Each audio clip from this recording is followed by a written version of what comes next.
আপনারা বলুন, আমাদের পার্টির ব্যানার লাগাতে গিয়ে, পতাকা লাগাতে গিয়ে, দেয়াল লিখতে গিয়ে যারা অত্যাচার করছে আমাদের কর্মীদের ওপরে, তারা সংবিধানকে মান্যতা দিচ্ছে না সংবিধানের বাইরের কাজ করছে?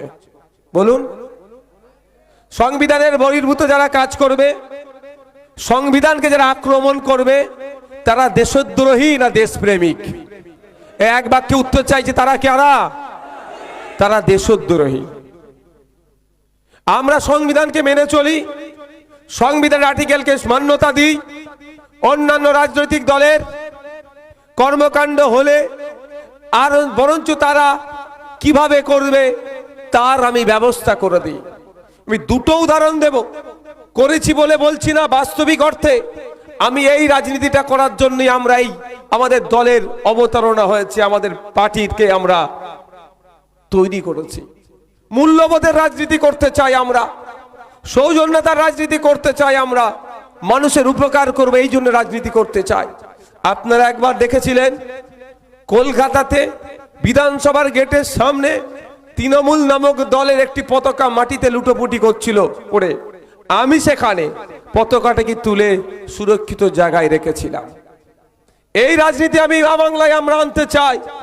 আর উল্টে দেখুন, তৃণমূলের ভাইরা আমাদের দেওয়ালে লাগানো পতাকাকে ছিঁড়ে ফেলে দিচ্ছে, আমাদের দেওয়ালে লাগানো ওয়াল পোস্টারকে ছিঁড়ে দিচ্ছে, বা আমাদেরকেও পতাকা লাগাতে গেলে তারপরে আক্রমণ করছে। ওদের সাথে আমাদের এটা তফাৎ।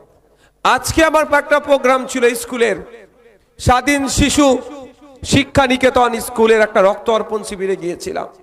ফেরার পথে আমি খবর পেলাম আবার আজকে ওই উলুবেড়িয়া শহরে তৃণমূল কংগ্রেসের একটা প্রোগ্রাম আছে। স্বাভাবিকভাবে আমার পেছনে প্রচুর বাইক নিয়ে আসছিল, আমি তাদেরকে তাড়া দিয়ে পার করে দিলাম। আমার সাথে তোমাদের যেতে লাগবে না। কারণ এটাই, ওরা একটা রাজনৈতিক দলের প্রোগ্রাম করছে, তাদের স্লোগান দেখবে, হয়তো আমাকে দেখার পরে একটু বেশি স্লোগান দিতে পারে, দিক, তো আমার কোনো সমস্যা নেই। যদিও আজকে কিন্তু কেউ দেয়নি, সেটাও আপনাদের বলছি আমি, বরঞ্চ হাত দেখিয়েছে, ভাইজান যাচ্ছে বলেছে। সত্য কথা বলবো ভাই, আমি রাজনীতির ময়দানে মিথ্যার আমি আশ্রয় নেব না।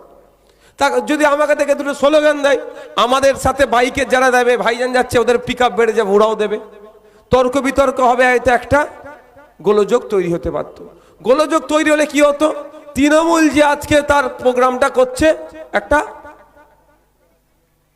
তারা তাদের যে মাইন্ডে করছে সেই মাইন্ডে করতে পারতো না, হয়তো আমার বিরুদ্ধে করছে, আমি বলছি তারপরেও। সেই জন্য আমার সাথে যারা বাইকে আসছিল তাদেরকে আমি পাঠিয়ে দিলাম, যাও চলে যাও, আমার সাথে কেউ যাবে না, আমি একা যাব। আমি এই মূল্যবোধের রাজনীতির অবতারণা করার চেষ্টা করছি পশ্চিমবাংলায়। এটা করছি এই জন্য অনেকের অসুবিধে হয়ে যাচ্ছে। কাদের? আপনারা জানেন, অন্ধকার প্রাণী, অন্ধকার জগতের প্রাণীরা আলোকে পছন্দ করে না।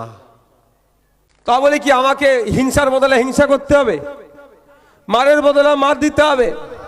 না, কোনোদিন সম্ভব নয় এটা। কারণ যদি চোখের বদলে চোখ নেওয়া হয়, পৃথিবীতে একদিন সবাই কি হবে? অন্ধ হয়ে যাবে। ও কাজটা আমরা করতে পারি না।